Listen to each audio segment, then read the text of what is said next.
bring 'em out, bring 'em out, bring 'em out, bring 'em out. Ladies and gentlemen, get ready for Bring 'em Out with your hosts, Joel Richardson and Alan Hill.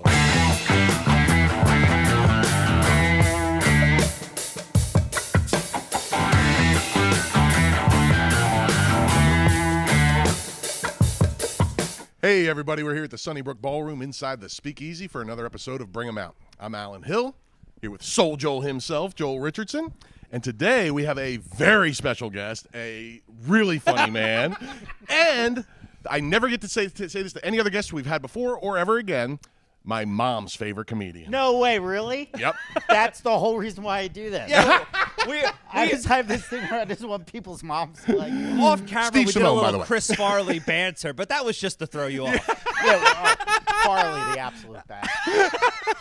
Oh, Do you remember that Saturday Night Live on Mother's Day special? They all got to bring their moms out, and you got to see Farley's mom, and she was so proud. And it just, I was like, I want to do that for my mom once. that's so cool. I just want my mom to be happy. You know what was one of the coolest things ever, speaking about moms and comedy? Like, I've always been fascinated with comedy, like from the time I was a little kid. And I hated school. So I would try to be sick as much as I could to not go. Yes. You don't look well. Yeah. I was like, Mom, I feel terrible. What kind of mother would send me to school when, So I loved it. And I would, like, post up. And there was a local daytime talk show in the 80s in Philly. I think the guy's name might have been like Richard Bay or something. It was a local Philadelphia, and the reason why this is cool is because it was shot in Philly, but the guest was Robin Williams' mom. Whoa. What? And it was so cool interviewing Robin Williams' mom about what he was like as a kid. I That. thought that, and as a little kid, I was like, wait, you could be normal? And like, I still in my brain, I thought comedians were like ninjas or pirates or clowns. Yes, like, yes, you yes. couldn't Heard of grow them, up but to you do haven't- that. Yeah, like Yes. they're awesome, but like I'm gonna go sell insurance. Or Yes, something. they're You mythical know? creatures. Yes, mythical creatures. Wait, 100%. so was that the moment you thought it was relatable and that like being a comic was possible? No, How old yet. were you? I was probably like 8. But Oh, you know what? wow. You know what the impression was? I was so happy that a son could make their mom that happy. Oh, that's wow. Does that make sense? Yeah. Like she was just like thrilled. And I was like, I love my mommy so much. I want her to be that happy one day. It's like the sweetest thing ever, Yeah, man. but it's true. It's I so cool. remember. It's so cool. Dude, and the thing is so we met over the pandemic, Alan and I. Well, you and I did as well. But so he would come and a huge fan of comedy, comes all the way from Lancaster, an hour away. Yeah, and I want to move there. Really? Really? Yeah. Like, as soon as I have enough cash, I want to move somewhere around here. Like, if I would love to, like, to have like land and grow stuff. Yeah, I heard Lancaster County has like some of the best soil in all honesty. 100%. Sorry, this isn't funny. I'm like, hey, if my credit ever gets good enough to purchase something, We'll set up a showing of some choice properties for you, Steve. plus I think Amish people are the best. Yes, yes, yeah. They make the greatest donuts in the world. It's worth it just for the donuts. I heard you're not a big fan of electricity. Dude, I think the way the world's going, we're all going to be living there in a little bit. I'm like, I want to be close to the Amish. I'll be like, Jebediah, how do I skin this? You know what I mean? Like, So on the way home, he'll ask his mom on several shows, "Did you enjoy the show?" She goes, "I liked watching you laugh." Like she won't say that she didn't or that's didn't. the sweetest mom thing ever. Yeah, Right. But on the way home from your show, she said, She said, "Who is that guy?" This is when you opened up for Jessica Curson in the Dome last summer. Oh, okay? yeah. And that then was such a great last-minute gig. Thank you. Yeah. 'Cause she's so nice. "Yeah," but then she came back to see you headline because of that. She demanded to know when you were going to be performing here again. And it just happened to be the next week, so we came right back and saw you again the next week. Oh, that's the best. Now I feel bad. It's so nice. I'm like, but I'm not that good. I wish I was funnier, Alan's mom. If you loved my 20, you're going to dread my hour. Yo, maybe you go use a puppet. They're always funny. Okay, this is world breaking news. All right, so my first time playing Vegas, this is like 20 years ago. Eleanor, who we all love. Yeah. She knew. Kerrigan, I assume? Yeah, she knew the booker of the Riviera, and this sounds like lies, but it's real. Yeah. The comedy booker of the Riviera is one of my all-time favorite actors. His name's Steve Sharippa. Yeah. Sopranos. Like, Bobby Baklava. Yeah, he was such, dude. Like that guy did. I thought he was maybe the best actor ever from The Sopranos. He was great. Because he was menacing when he had to be, but there was something so sweet about him, and the way he would interact with Uncle Junior, it like melted my heart. It was like, man. Like, remember when Uncle Junior got whatever? The hand greatest. stuck in the garbage disposal? Yeah, Yes, I all do that remember. stuff. Sweetest Bobby Bacala moment ever is when he shows up dressed to the nines to go hunt in the meadow. The greatest. And his look of disappointment when Tony makes fun of him. Yeah, he could do it. He has a very John Candy-esque ability to be vulnerable. That's so cool. Yeah, you were so right. And dude, he was. Do you remember when he kicked Tony's ass? Yes. Dude, he was During like, the Monopoly game or whatever it was. Right? under the boardwalk. Boom! I'm like, Bobby! Like, he's the only guy. I hope he gets to see this because he's like, if Steve Sharippa walked in here, I'd get like nervous and starstruck and just stare at my feet and probably have an excuse to leave. So cool. Because he's so like such a great actor. So anyway, he was booking the Riviera, and because he liked Eleanor or whatever, they needed like just MCs. Mm-hmm. And I bombed horrifically. No. Oh, yeah. I wasn't ready for it because at that time, my whole comedy experience was pretty much opening up for Pauly Shore. Dice let me open up for him a little bit. So it was like a much younger party kind of crowd. Yeah. And my act at the time was like Bert Kreischer-esque. Like I wanted to be the life of the party. Yeah. But at the Riv, it was all grandparents. And it just didn't connect. The life of the party didn't go over. Yeah, and plus, probably now I would have the confidence. Even I bet you I was just in my head going back to that. This is true. Whenever I used to do comedy, I was always afraid somebody in the audience would know my mom. Oh, that's so awesome. That's like, because like, do you remember when you were a little kid, you would do something and somehow your mom just found out? Yes. Yeah. Like, because moms know. They all did it. Newsflash. Steven had matches. You know what I mean? Like, and I come home, I'm like, Mom, how'd you? She's like, I always know. So you had the growing up game of Kevin Bacon. Yeah, Except it's my mom. You're like, who knows her? Yes, How many yes. degrees away? Yes. How many landline conversations does that have to go Yeah. through? Landline conversations. It was like, and then like in the old TV shows, they pick up the phone and splits the screen, and somebody else picks up the phone. Yeah. Some old lady in black and white is pulling out wires. Yeah. And it's going to go right back to Delco. Yeah, exactly. He did what? Stephen Anthony. I'm not mad. I'm disappointed. Oh! Be mad! Be mad! No, yeah. Yeah. Of all the things you could have done in Vegas, you bombed. Yeah, exactly. Well, you know what it was? So that's why I was in my head. Like, I would always be afraid to say something or whatever. Now, like, retired people are my favorite. Grandparents. I'm working on a whole new bit on grandmothers. How I really think, like, grandmother prayers are the most powerful thing in the world. Oh, that's awesome. Like, I've met people, and I'm like, yeah, you must have a good grandmother. Really? Yeah, for sure. Anyway, but that I don't want to get into. Anyway, so I'm bombed, right? Horrible. And this woman came up to me afterwards, and she was so sweet.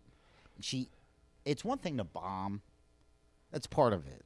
That's part of being a comic. Yeah. But it's another thing to bomb and have the audience like you at the same time.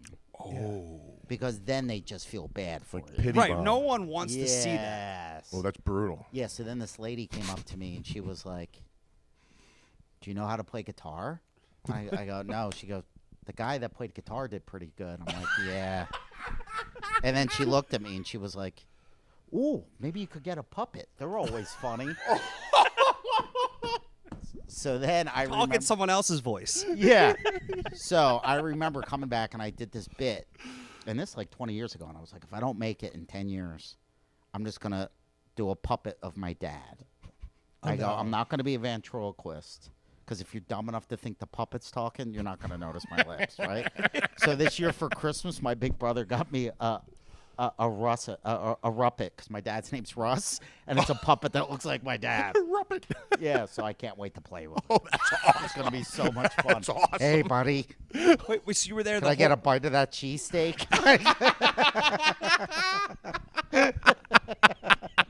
Dude, that's the best. It's going to be the best. So awesome. Like, I What think else are you going to do while you're home?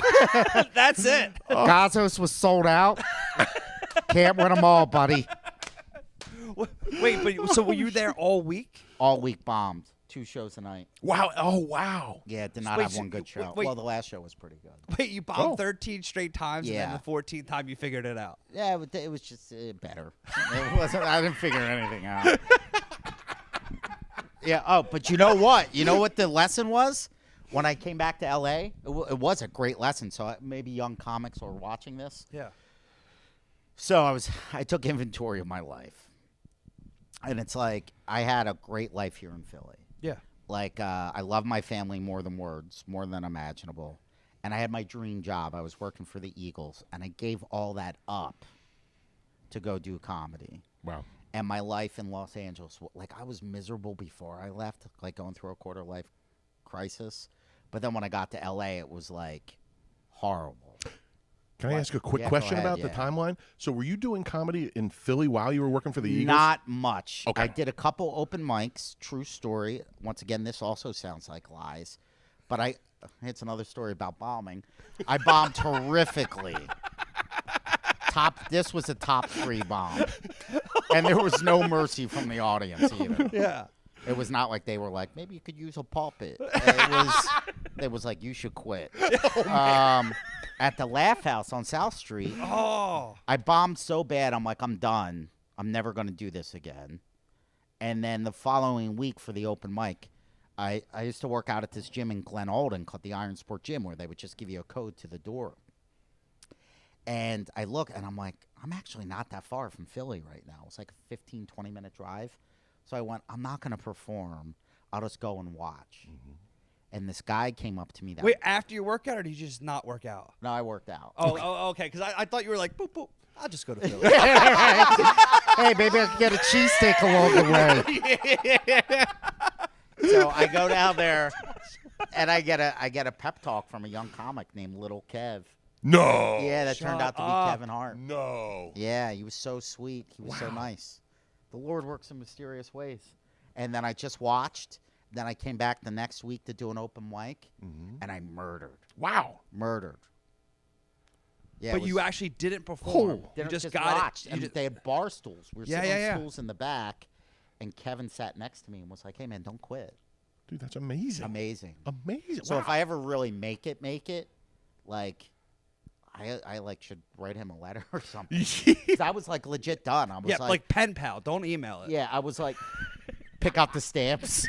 I used to have pen pals when I was doing my podcast. I had pen pals all over the world. What? It was the coolest. Get thing outta ever. here. Yeah, there's so much to talk about. I love making it. I friends. love it. All right, so then. So long story short, after We're on Vegas, minute 3, topic 62. caffeine, caffeine and ADD, not good. Wait, you thought I bombed in Vegas. Wait till you hear this story. Top 3. Yeah, let's cover That the was entire top top 3. You had the forever stamps? Oh yeah, the cool cartoon ones. Because I was like, if you're getting a letter, you don't want boring like Yeah. old people stamps. Yeah. So I bomb in Vegas, and I come back, and I start to think about, like, all right, you had your dream job. That's what I was thinking when I bombed at the Laugh House. I'm like, you don't need to do comedy. You have a job that you actually like. And that's that might be the rarest thing in the world. Yeah, Have a yeah. job that you like. No doubt. And I go, it's not my dream, but it's awesome. But then I gave all that up to move to L.A., and I was getting my head kicked in L.A. Then I go to Vegas, and I get my head kicked in. And I looked at my life, and I said, I'm miserable all the time. I gave up my family. I gave up my dream job. I gave up my home because of comedy. The least I can do is enjoy that 3-minute open mic spot every week. Nice. I realized I gave up my whole life for that 3 minutes. And I was like, okay, make that your focus. No matter if you bomb, do great, whatever, appreciate the fact that you're on stage. And it was like a very valuable lesson that sort of fuels my style of comedy. Be grateful, be happy, be in the moment, appreciate the fact that you're there. Dude, and that's, Wow. and that's what happened. Yeah. And how old were you at this time? Probably like 27. So you had just done comedy enough to know that you wanted to move to L.A.? And why did you pick I was miserable. I didn't even know. I was like, if comedy doesn't work out, I don't know what's next. Like But why did you choose L.A. over New York? Yes. Because I knew if I moved to New York, I could quit. Home was close. Yeah. I get it. Okay.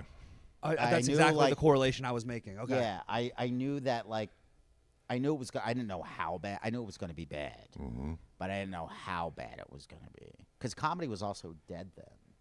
There wasn't a lot of stand up. Nothing was popping in stand up. The Comedy Store was in its like dead zone era. There were nights that we wouldn't even have shows at the Comedy Store. They Really? used to have a- Really? yeah, they used to have a rule that you needed 6 for an audience, Interesting number. and then they would bring it down to 4. Wow. And then I remember there was one night nobody showed up. Which Nobody. doesn't even seem possible during all the Yeah, because you would hear these stories about the heyday of it, and then we were living the opposite of that. But Mitzi Shore, the lady that founded the Comedy Store, literally was touched by God and a genius. Legend. And I was her assistant. I didn't know that. Yeah, and she would say it's my baby. She always viewed it as a nursery for stars. Wow. And she would say it's my babies that are going to make this place, that are going to bring this back. And she was right because, like, I mean, the generation of comics I saw develop, it's staggering. Who were It's some of those staggering. people, Steve? Sebastian. Yeah. I was in the room when I saw Sebastian just click. And I've never seen him have a rough set since then. Just probably the most consistent murderer out of any comic I've ever seen. Wow. Like, always murdered. Incredible. My favorite, like one of my best friends at the time, and just a force of nature, Joey Diaz. That's I saw Joey Diaz crush in a way. He would host the open mics, or they would call it pop-ins. Sometimes he would host the open mic, which was a literal open mic. Then it was pop-ins, would be friends and family, show up, go up. And he was hosting the second half of the show, and I thought the ceiling was going to cave in. I've never seen anybody ever get laughter like that. Yeah. So it's like I saw Joey Diaz. I saw Ari Shafir. I helped him. Oh, move. shit. I Wow. helped Ari move to his apartment down the street from the Comedy Store. Get out. Ari's always been the sweetest man. When I was starving, he knew how much I love Chinese food. So there was a place on Melrose. It was a block away from his old apartment. And they would weigh the food. They paid by the pound. Or it was all you could eat, and you stuffed it into a star. I just remember. I'm familiar with those places. Yeah, right? And Ari, He's not lying. Ari would take me out for Chinese food like once a month. Incredible. Oh, dude, and that sounds like such a small gesture, but it's such a big That's deal. huge when you're at poor, the man. time, you know? Oh, yeah. It's huge. Yeah, the greatest. Oh, I'm that's gonna cry amazing. when I think about all the people that are my friends. It's- Like now, I don't live in LA. I live like in like rural Florida, and like I'll just talk to people, and then they look at me like, "What? How do you?" You know, because I know everybody. Yeah, Right, yeah, They're, right, like, they're right. like my legit friends, and like Yeah. I've seen my friends become famous. Yeah, dude, that must be so cool, man. It's the cool. Like I remember just like hanging out with Joe Rogan at the Comedy Store, just hanging out. Yeah. And I remember, I think I told him this was like 20 years ago. I'm like, you're going to be the Oprah for dudes, Oh, I love it. and that's essentially what he became. Yeah, yeah, yeah. And back then he Because, was like, just the he dude would that just was hold court. He- He, and he was was- just the coolest guy, and he was like this. He would have conversations.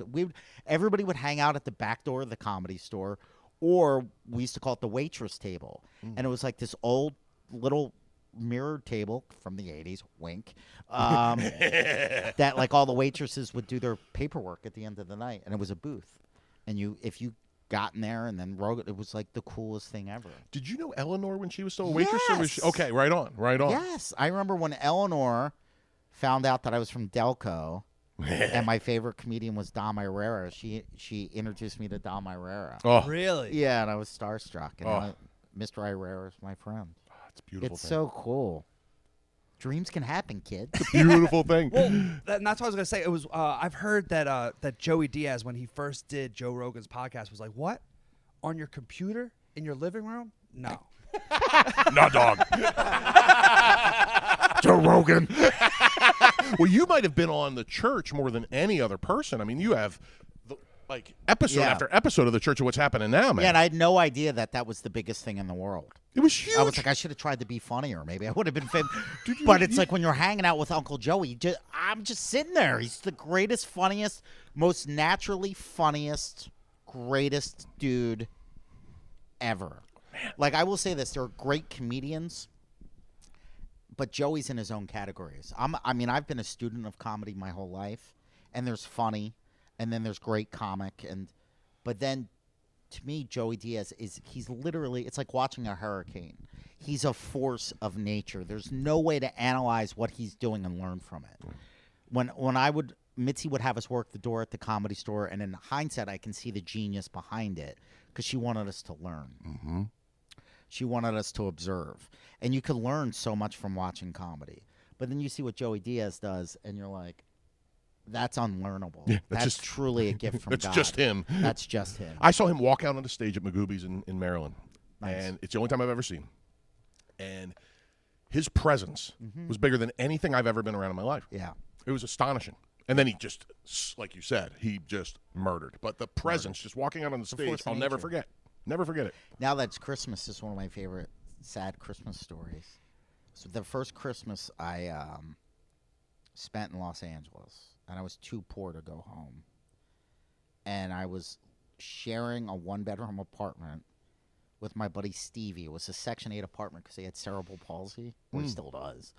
And, yeah, it's not like at the time. Yeah, but he was a straight gangster. Like, Stevie was a gangster. Like, literally. I have a million stories.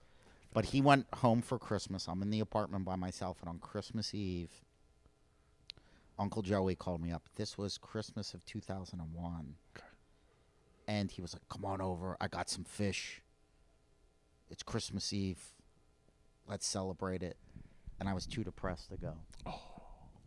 But it just meant the world to me that he cared. He didn't want me to be alone. That's amazing. And he knew. He knew. Yeah, Joey's the best. That's amazing. I would say, like, that's one thing I think it shines through. I think any fan of Ari's or Joey's knows that there's this unbelievable heart and soul behind everything they do. Yeah. And they're not on the nose about it. They don't talk about it. But they're two of the best people I've ever met. Well, and it's an honor to call them friends. Not because they're the most famous comedians in the world right now, but they're just great people. Well, that's like Jimmy Schubert. Jimmy Schubert, the same thing. And he just got off the phone with him. Well, he deflects the same way that you deflect, where he can't like sit on a compliment. And I brought up the fact that Bobby Lee talked about him on his podcast, where he's like at the time I needed to eat. Yeah. And Jimmy Schubert, I'm living out of my car. Jimmy Schubert pays for a meal, and it meant the biggest thing to my. And Jimmy, he goes, "There's a million stories out there like that, but you don't see me telling them." and I was like, "All right, we will change the subject." Jimmy Schubert. When I was a little kid watching Robin Williams' mom get interviewed, I had a conception of what a comedian was, and it's Jimmy Schubert. He is always funny. That's awesome. Always funny. Yeah, dude. He's always funny. We had dinner with him, Joel. You go. You tell it. Well, I was just gonna say, like we were having a heart-to-heart moment, but he couldn't take that. No, he's always funny. Yeah, he had. Well, so we sat down, and I said one thing. I asked him one question, and he went off. Jimmy did 45 minutes over dinner. Yeah. 45 minutes. He sat at minute 14. I go, you haven't missed anything. He's still talking about the same thing. He's just the best, man. But so funny. But those are the old school guys you're talking about. Yeah. Yeah.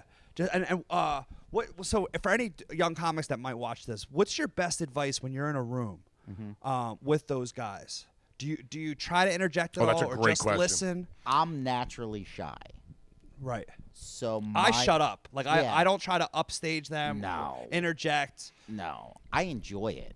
Yeah. I'm so grateful to be there. So I don't know if it's my personality talking or if it's real advice.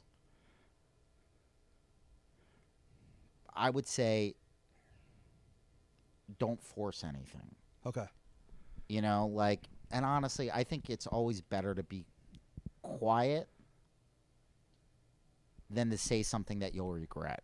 Because I know, like, sometimes, like, when I'll work with younger comics, like, you can see they're, like, trying to, like, be like, this is how a comedian acts. And it's like, Yeah. dude, just relax. Yeah. It's just, it's the greatest job in the world, Yeah. but it's just the job. Like you said, your new grandmother bit you're working on, and then Yeah. you didn't do it, but they would have said it. They would have worked on it. They'd be like, oh, I'll tell it on stage later. Yeah. Like, I remember when I was a young comic, like, when I first started to headline, I'd be like, let me see how long I could do.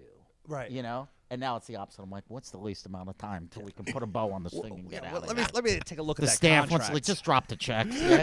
Dude, there are times where I'll see a room and I pull up and I'm going through my emails. I'm like, 45 to an hour, done at 45. Well, look at that, 46. 1 minute of overtime. Far Cry from the guy looking forward to his 3 minutes a week, right? Yeah. And that's Oh, right. amazing how So that journey true. goes, Yeah, huh? gratitude, right? Yeah, man. Big part of your podcast back in the day. 100%. Yeah, man. No, now looking back, did you know when you're at the Comedy Store, like that you were like living a movie? You know what I mean? Like I know you're probably survival mode. You're Mitzi's assistant. Like, do that you was know what you're part- going honestly, through? part of it was the belief that it would get better. Okay. I think hope is necessary to survive horror. And it was horrible. But I had hope. And I remember Mitzi, there were times where it was not easy taking care of her. And it dawned on me that for the rest of my life, I could be in a room with one of my comedic heroes. And I could say, I got a Mitzi story for you. Yeah. And I remember her 80th birthday, God rest her soul. I loved Mitzi. It just dawned on me, Pauly Shore is one of my best friends. That's insane. For a kid that grew up watching MTV. crazy. And Pauly's another world-class sweetheart. Like, world-class sweetheart. And Ari and I, Ari and Whitney Cummings were the only, like, really young comedians that were invited to Mitzi's 80th. Her 80th birthday at her house. Which just sounds crazy right now. Like you insane, guys would yeah. be all Imagine holding this, court right now. When I'm sitting next to Jim Carrey, like he's just there. Yeah. And that was Hello, James. Yeah. Hey, James. Mitzi says she signed your immigration papers to come into this country. She did. Get out of town. Yeah. She signed his green card. Wow. He had a sitcom that I loved when I was like 7 years old. Jim Carrey, was like that? I said, I was a comedy nerd and studied comedy. So Jim Carrey, and I always loved to draw and animation and cartoons. Well, Jim Carrey's first sitcom in like 1982 was a TV show called The Duck Factory. And it was about the people that make cartoons. It was about animation. I can't believe I don't remember this. And he got interviewed because he was like the star. He was getting ready to explode. And it didn't really happen for him till 10 years after that. Right. What, with Living Color? Yes. But he got interviewed, and he said because he used to make a lot of faces and stuff. Yeah. And he said every day he would make faces in the mirror. And when I was a little kid, everything was an instruction guide. Everything on TV was in it. And he's still being interviewed. I turned up the TV, and I ran into the bathroom and started to make faces in the mirror. Awesome. Really? That's so awesome. Like I heard he had 3-4 hours a day, right? He would do it. Sometimes longer. Yeah. Yeah. That's so cool, dude. So crazy. I remember seeing Once Bitten. Yeah, a vampire movie. Yeah, which was a little after the sitcom, but still before Before he Living blew Color. up. Yeah. He was the last virgin in America. Dude, that's wild. So wait, when did you stop being Mitzi's assistant? She fired me. Oh, Yeah, so I this would is- if I so knew this that was is the what answer, I happened. wouldn't ask. No, the it's question. pretty cool. It's a good story. That's awesome. And so I was her assistant for like a year, and this was my life. I was living with a recently divorced 330-pound ex-Elvis impersonator. God rest his soul, my buddy James was like 5'4", 330. Get out of town. And he kept the pompadour. Get he kept out. the Elvis pomp. Elvis Did you do after the jumpsuit Elvis, like 70s Bro. Elvis? Elvis after a bender. His license plate on his Pontiac Sunbird convertible, his license plate said doo-wop. You better He believe had a it. did. giant pinky ring. Everything about him was Over the top. the best. Love this Yeah. guy already. Oh, So I didn't have a car, and I'd either Who needs one when that's in the driveway? pretty little angel eyes, hop in, pretty little angel eyes, pretty little angel. yeah. No, Oh, we're my sharing God. one right now. Dude, I'd if chip I in. wrote a sitcom about those early years in LA, nobody would believe it. It was beyond. I mean, because I how, mean, do, the how kid did you? with cerebral palsy kicked me out for a stripper. Then I'm like, when I said he was a gangster, he was a gangster. He was like, well, if I have to choose, he was like, I understand what you're saying, but if I have to choose between her and you, hit the bricks, Chubby. I'm going But stripper Steve, every time. my question to you is: there was no Craigslist. How did you meet these characters? Comedy Store. Oh, really? Oh, that yeah, makes Comedy sense. Store was Okay. an epicenter for. Oh, but they weren't. They were comics, or they? yeah, Oh, all comedians. Who happened to also be an impersonator? Yes. Yeah. Well, he went from Elvis impersonator to stand-up comic. God rest his soul. Wow. Very talented. Yeah, guy. heart attack. Oh, it's worse. Oh no. Yeah, sorry. and I can't get into it. I'll Okay. cry. Sorry. So, so what was the question? Was about? So I got fired from the job. So, like, I really do believe in God because there's too much in my life. It's not coincidence. So, I won a stand-up comedy contest in Philly, where the finals were at the TLA Theater of Living Get out, Arts. yeah. Right on South Street, yeah. And Pauly Shore hosted it. Get out. And I was so like, I had such a Philly mindset that I'm like, there's no way I'm gonna win. They're not gonna let. I'm like, it's all fixed. There's no way you're gonna win. How are they gonna break my heart? Yeah, how are they gonna break my heart? Yeah. So I'm like, Perfect. just have fun. And my 7-minute set was about like how I can't get girls, and it was just like the 7th grade dance. No girls would dance with me, so I would just break dance and act like an idiot. And I closed it on like doing the break dance, move the worm across the stage. You did the worm? Yeah, and the place went crazy. So then Paulie comes out because he's hosting the contest, and he has me do the worm with. I didn't know he was a break dancer.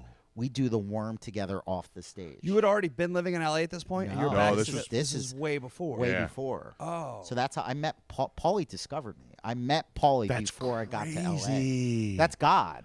Because I remember my mom going, "Well, maybe Hollywood will come to you," and I'm like, "Mom, that's not how it works." Believe then it or it not, did. your mom was awesome and right. Yeah, Always, right? Always. Wow. That's wild. Wild. Incredible. Insane. Because I'd already. So quit you and my Paulie job. wormed on stage together. Yeah, it was 2000. June. That's incredible. I remember the date. June 2nd, 2000. So 23, almost 24 years ago. So Paulie's like family to me. Joey Diaz is family. Wow. He's really my Uncle Joey. Incredible. When Ari comes to Florida, I moved my parents in. Ari sleeps over. My mom makes him. She gets his list of food. Before he comes in, all of his favorite drinks and snacks, makes frittatas, lasagnas. She's got his meatballs. rider. She's got his rider. Here, Ari, I know this is your favorite. Like, and it's like, Ari will put on 8 pounds. He's like, we got to stop eating. Seriously? He's like, I can't break your mom's heart, but he's like, I'm getting fat. That's a great Seriously. But then you see Paulie on Melrose, and you start worming. Like how? Like So, I mean, I'm delivering pizza. There's so much to that. So anyway, I meet Paulie. I'm doing open mics at the store, but I don't have a job there. Paulie gives me a job on the set of his movie. I'm a production assistant carrying all this stuff. It's 3:00 in the morning. I'm carrying a couch by myself because nobody else wanted to work, and I'm pissed. And I'm carrying a cat like a love seat, something like this big by myself, over my head, like because I'm mad at the world. And I'm going down the steps. Paulie's walking up the steps. I come home. It's probably 3:30 in the morning and we started shooting at 8:00, so it's almost 24 hours later.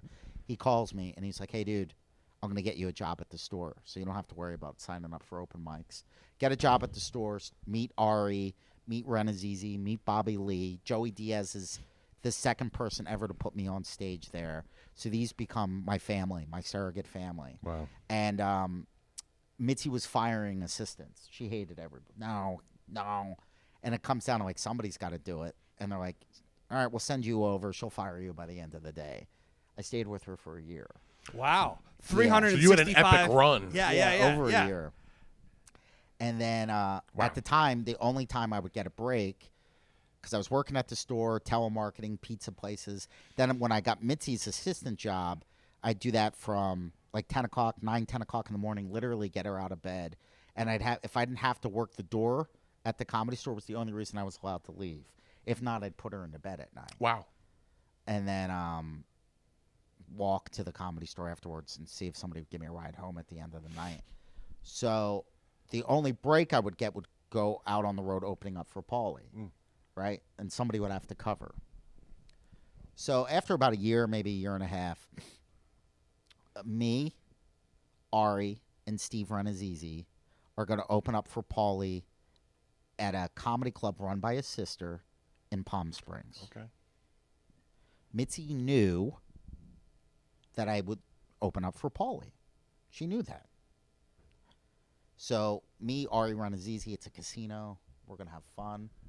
We're backstage, and the manager of the Comedy Store at the time was this woman named Shelley, and she's like, "Hey, Paulie, I got your mom here," and I'm like, "What?" And Mitzi came to the show. Now here's the thing: I was doing really well with comedy, but whenever Mitzi was in the room, I'd get nervous, and it wouldn't work. First couple times before I was her assistant, I could do fine. But then when I started to realize who she was, like it hit me, and I would get in my head, and it wouldn't work. Yeah. Like I remember once I bombed so bad in front of her. This is a true story.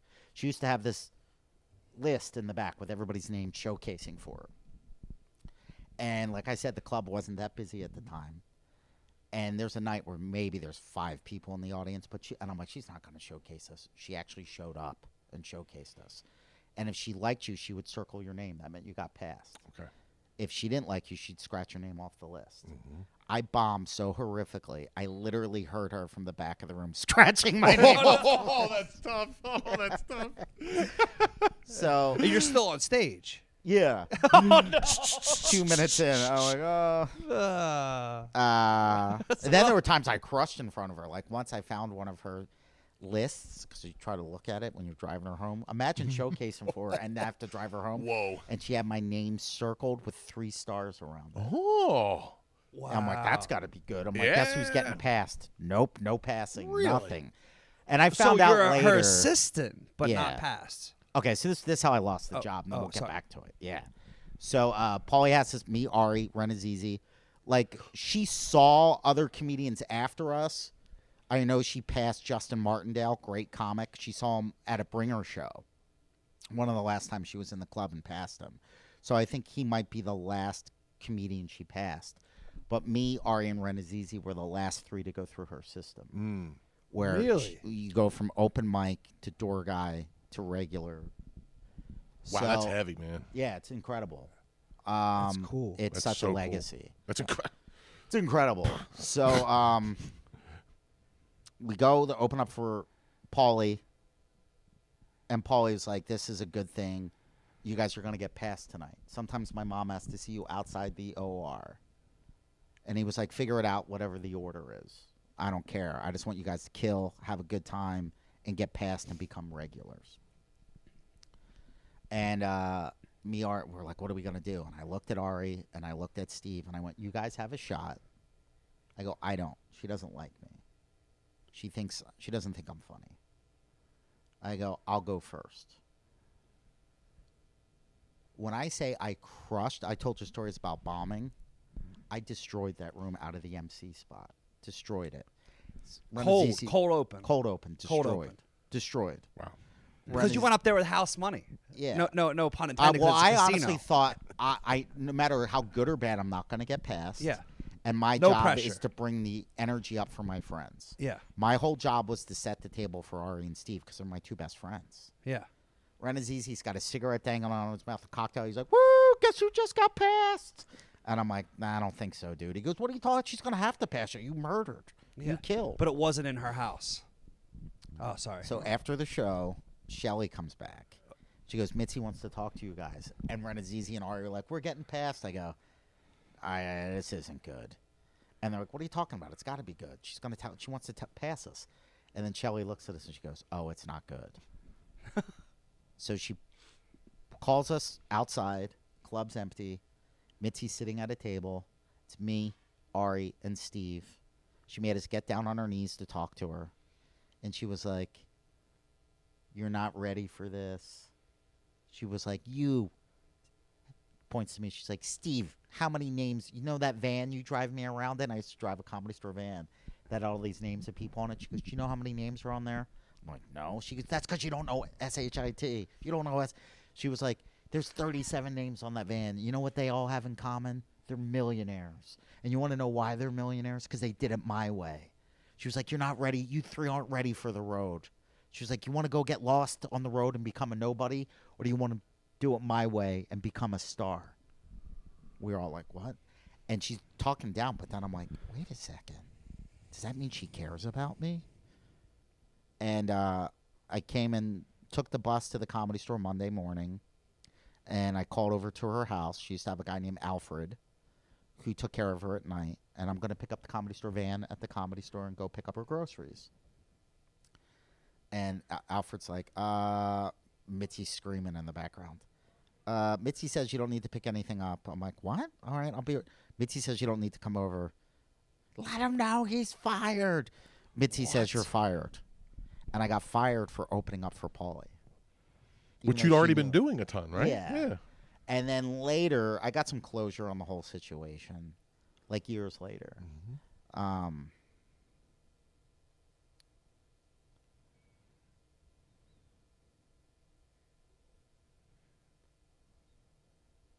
So, man.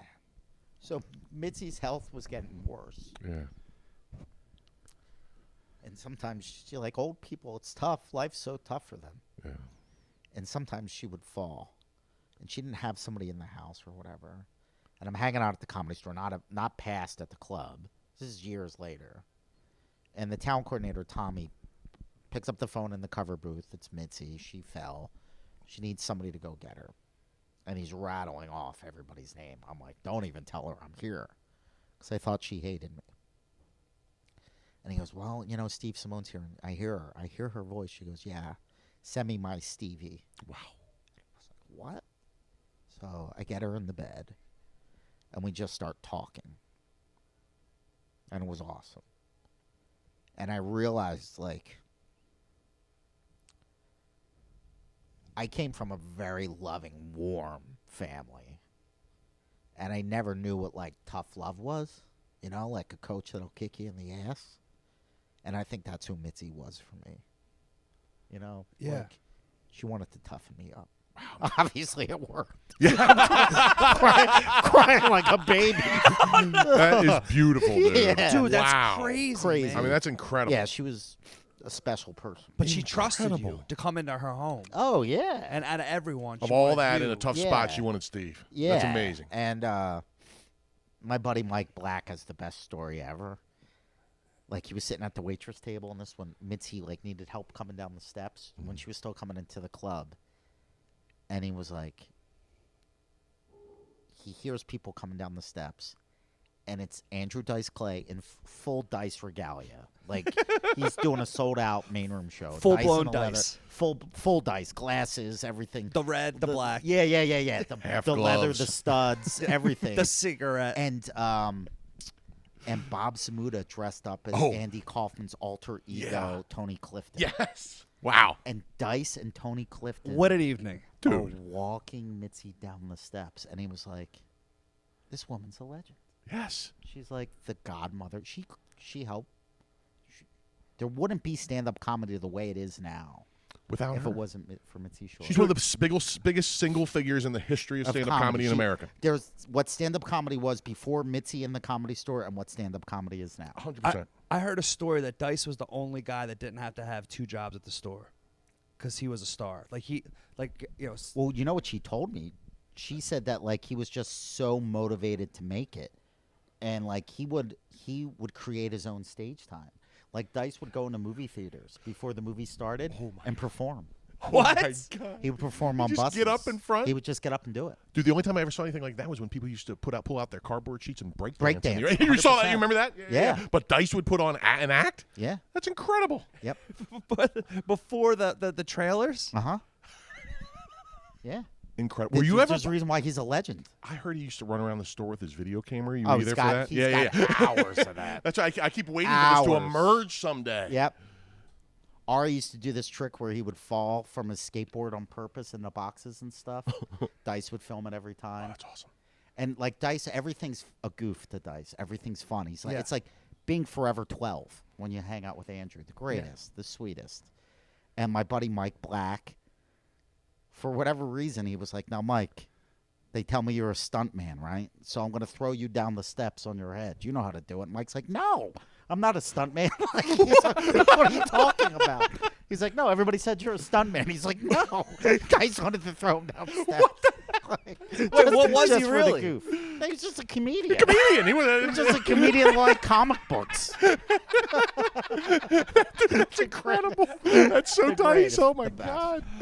Oh, he made Joel cut the sleeves off his own merch. Yeah. Hilarious. He goes, dude, I've been dicing it up since 1979. He goes, Yeah, "This he used what to you're-" get his own shirts printed up that Yeah. said Dice. Like, Yeah. I used to babysit Dice's kids. Get out. Oh, really? Dude, that was surreal. Like, I remember seeing Dice at the Spectrum, and my seats were so bad. It's not an exaggeration.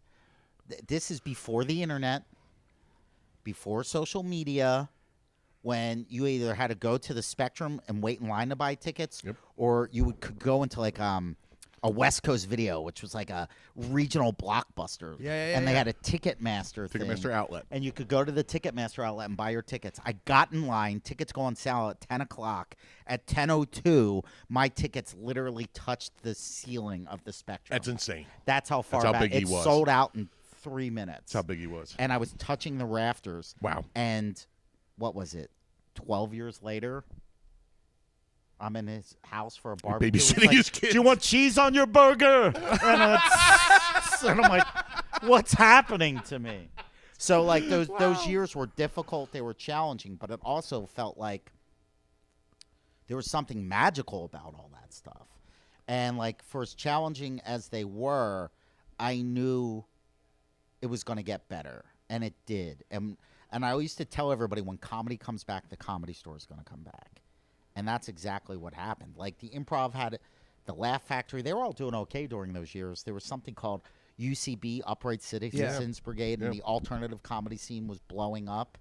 But comedy really wasn't back. When all the guys that are really selling tickets now, they're all store guys. Yeah. All of them. Yeah. And I got to see all those guys develop. So cool, man. It's so cool. I mean, that's legendary stuff. I mean, Legendary. you got a book in you, bro. Oh. It's insane. I'll be the first one to buy it. I'll be in line like you were for Dice tickets. Yeah, it's insane. Like I remember during the pandemic, and it was one of those things. Like this is like day 3 of the lockdown, maybe day 2. Okay. And like it's scary. In LA, it was worse than any. It was really bad. And it was. I used that time to sort of get closer to God and take inventory of my life and what's going on. And it's like day 2, early on during the lockdown, and Joey Diaz calls me to check in on me. I knew this is where this is going. And I'm like, this is incredible. Next phone call was Bill Burr. Oh wait, but what? No, don't stop. You got to say what Joey said to you. Oh, there was Joey was my best. Like I wouldn't have gotten 2 things. There's no way I go through COVID without Joey Diaz. Right. And there's no way I would have left Los Angeles without Joey being my guardian angel getting me out. Right. Because what did? Can you say? We're what like he the said? Marines. We leave no man behind, Steve Simeone. That one.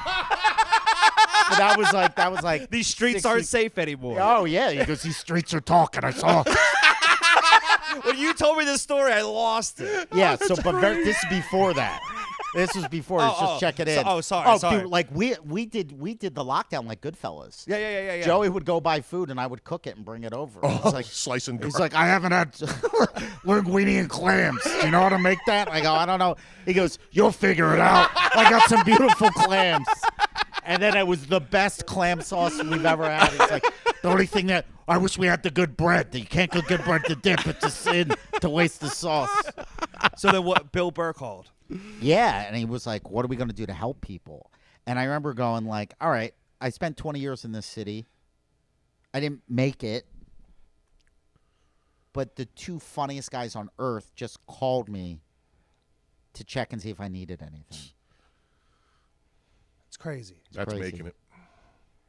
2 funniest guys on earth checking to see if I was okay. And you had mentioned Bobby Lee. Hey. Talking He about had funny people. reached out. Like I hadn't talked to him in months. It's like maybe June of 2020, May. I hadn't seen him. And he just texted. He was like, hey, man, are you good for money? He goes, I know nobody's working the road. He goes, if you need help, I can help you. Wow. Bobby Lee. Bobby Lee was the first guy to put me on stage at the Comedy Store. Was he really? Really? Bobby Lee was 1.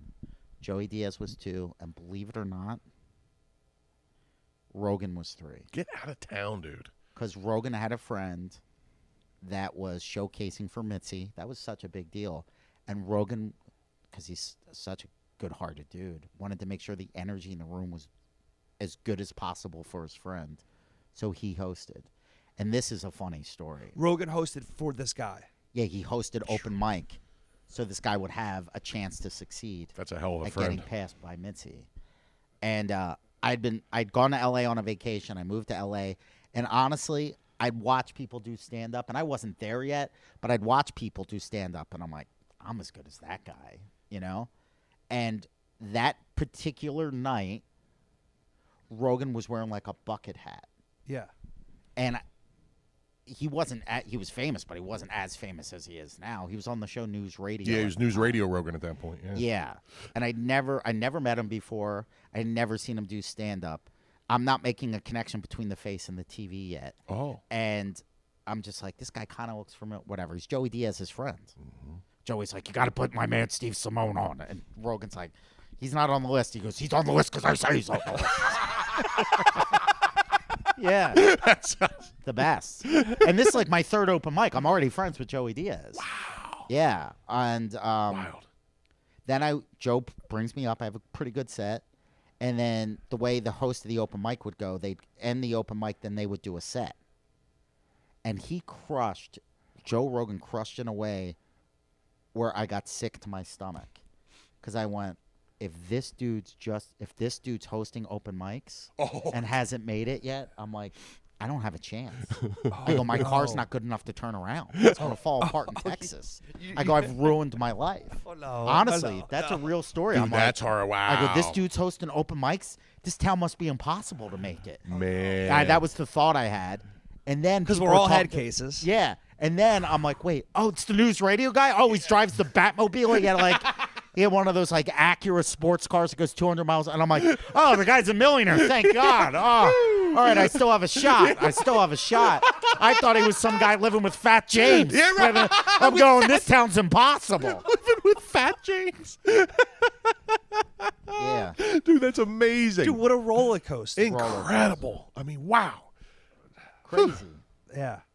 But here we are. Astonishing stuff, man. Wow. Dude, thanks for spending some time with us, Yeah, man. it's incredible, right? Yeah, this is Wow. great.